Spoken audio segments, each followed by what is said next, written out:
Hello friend, आज मैं आप लोगों को टॉपिक की चर्चा करूंगा।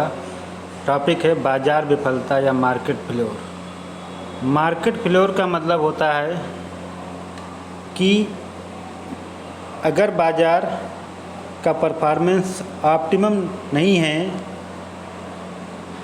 या बाज़ार अपने ऑप्टिमम सिचुएशन को नहीं प्राप्त करता है, इसे ही बाज़ार विफलता कहते हैं। बाज़ार विफलता तब पाया जाता है, इसके मुख्य कारण हैं कि जब बाज़ार में पूर्ण प्रतियोगिता नहीं होती है, अर्थात पूर्ण प्रतियोगिता का अभाव होता है। पूर्ण प्रतियोगिता की जैसे कंडीशन होती है कि large number of buyers and sellers उपलब्ध हों, कि भारी संख्या में जो क्रेता विक्रेता उपलब्ध होने चाहिए, वस्तुएं जो होमोजीनियस होनी चाहिए और डिमांड और सप्लाई के द्वारा प्राइस तय होने चाहिए। तो ये कंडीशन जब नहीं होती है तो इसको ही बाज़ार विफलता कहते हैं। मांग और पूर्ति के द्वारा कीमत का निर्धारण नहीं होता है। और थर्ड जो इसका कारण है कि जो भी बाज़ार में संचालन किया जाता है उसका उद्देश्य प्रॉफिट कमाना नहीं होता है। जैसे बाज़ार का जनरल उद्देश्य होता है कि प्रॉफिट प्राप्त करना। अगर ये उद्देश्य नहीं होता है तो भी बाज़ार विफलता आती है। तो बाज़ार विफलता के सोर्स क्या क्या हैं, इसकी चर्चा हम करेंगे। एक तो पहला है इम्परफेक्ट कंपटीशन, अर्थात जब बाज़ार में अपूर्ण प्रतियोगिता होती है। अपूर्ण प्रतियोगिता का मतलब कि जैसे बाज़ार में मोनोपोली है, एकाधिकारी बाज़ार है। एकाधिकारी का मतलब जब बाज़ार में अकेला विक्रेता होता है तो अकेला विक्रेता या अकेला प्रोड्यूसर जो होता है तो उसका मेन उद्देश्य मैक्सिमम प्रॉफिट कमाना। मैक्सिमम प्रॉफिट कमाने के लिए या तो प्राइस को अधिकतम करता है या तो अपनी जो मात्रा होती है वस्तुओं की उसको सीमित कर देता है। इस तरह से वो अधिकतम लाभ कमाता है, जिससे मार्केट फेल्योर होता है। सेकेंड है डिओपोली। अगर इम्परफेक्ट कंपटीशन में डिओपोली मार्केट है तो डिओपोली मार्केट में अगर कार्टेल करते हैं दोनों सेलर्स या दोनों प्रोड्यूसर तो उनकी कंडीशन मोनोपोली की तरह हो जाती है और इस तरह से वो मैक्सिमम प्रॉफिट कमाते हैं और इसके कारण बाज़ार फेल होता है, विफल होता है। ओलिगोपोली की कंडीशन में भी कि जब कुछ विक्रेता होते हैं, कुछ विक्रेता में बाज़ार अपने सिस्टम से कार्य नहीं कर पाता है, जिससे बाज़ार अपने सिस्टम से कार्य नहीं कर पाता है, जिससे कार्टेल की सिचुएशन आती है कि आपस में जो भी कंपनियां होती हैं कीमत नेतृत्व करती हैं, समझौता करती हैं और इसके द्वारा भी बाज़ार अपने संचालन व्यवस्थित ढंग से नहीं कर पाता है।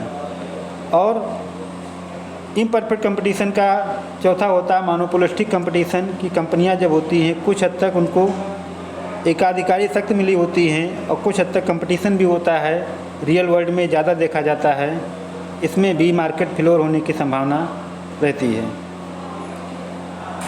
दूसरा कारण जो है मार्केट फेल्योर का एक्सटर्नलिटीज या बाह्यताएँ।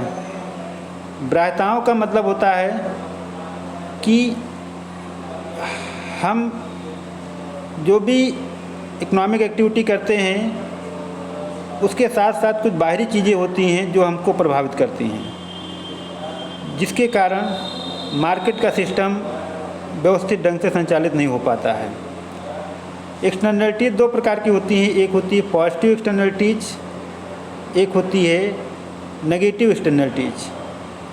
पॉजिटिव एक्सटर्नलिटीज का मतलब कि जैसे आप कहीं भी निवास कर रहे हैं, आपके मकान के सामने बड़ा सा स्वच्छ पार्क है और उसके लिए आपको पॉजिटिव एक्सटर्नलिटीज प्राप्त होती हैं कि जैसे आपको स्वच्छ हवा मिलेगी, टहलने के लिए बढ़िया ग्राउंड मिलेगा, खेलने के लिए और भी तमाम सी उसकी जो सुविधाएं मिलेंगी, आपको उसके लिए कोई पेमेंट नहीं करना होगा, कोई आपको प्राइस नहीं देना होगा। जबकि मार्केट की सिचुएशन होती है कि आप कोई भी सुविधा तभी प्राप्त करेंगे जब आप उसके लिए प्राइस तय करेंगे। प्राइस अगर नहीं देते हैं तो आपको वस्तुएं नहीं मिल पाती हैं। मार्केट का सिस्टम होता है।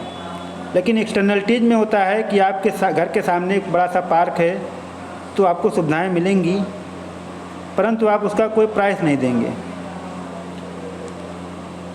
तो इस तरह से आपको वहाँ पर धनात्मक चीज़ें मिलेंगी, सुविधाएं मिलेंगी विदाउट प्राइस। दूसरा जो है नेगेटिव एक्सटर्नलिटीज़, जैसे कोई भी चीज़ें हैं कि आपका जहाँ घर है बगल में आपका एक बड़ा सा कारखाना है और जिसके धुआं आपके स्वास्थ्य को प्रभावित करता है, तो इसके लिए कंपनी कोई भी आपको कंपनसेशन नहीं देती है, कोई क्षतिपूर्ति नहीं देती कि आपका स्वास्थ्य खराब होगा, आप बीमार होंगे या आपको कोई दिक्कतें होंगी। बदले में आपको काफ़ी पोल्यूशन स्वतः प्राप्त होता रहेगा। तो इसको नेगेटिव एक्सटर्नलिटीज कहा जाता है। तीसरा जो मार्केट फेल्योर का सोर्स है वो है पब्लिक गुड्स, कि जो सार्वजनिक वस्तुएं होती हैं, सार्वजनिक वस्तुओं के संबंध में भी मार्केट सिस्टम अच्छे से संचालित नहीं होता है, कार्य नहीं करता है। क्योंकि पब्लिक गुड्स के संबंध में होता है कि दो कॉन्सेप्ट लागू होते हैं। एक तो होता है achieve profit without pay price, कि तमाम से लोग हैं जो कमज़ोर वर्ग के लोग होते हैं कि उनको सुविधाएं प्राप्त होती हैं लेकिन बदले में कोई प्राइस नहीं देना होता है। जो भी नॉर्मल टैक्सेशन होता है वही टैक्स भरना पड़ता है।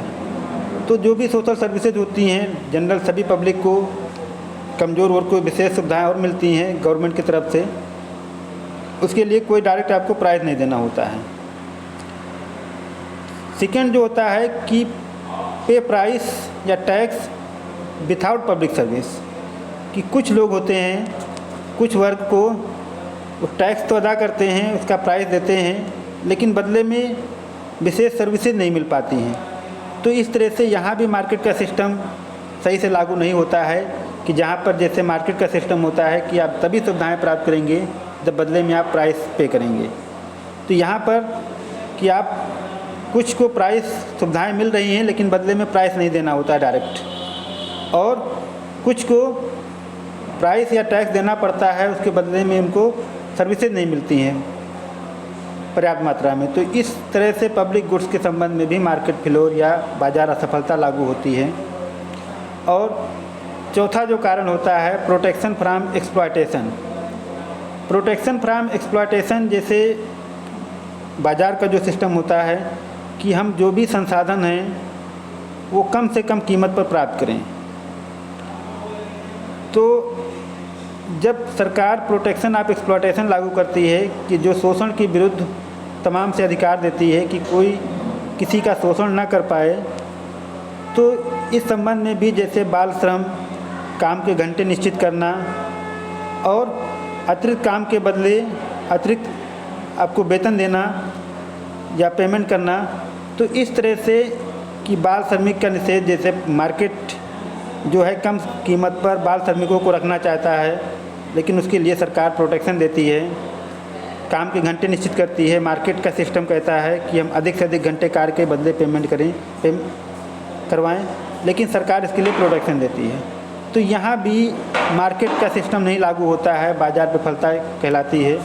तो इस तरह से हम कंक्लूजन में ये कह सकते हैं कि जब बाज़ार अपने ऑप्टिमम परफॉर्मेंस नहीं कर पाता है या ऑप्टिमम सिचुएशन नहीं प्राप्त करता है तो इसको बाज़ार विफलता कहते हैं।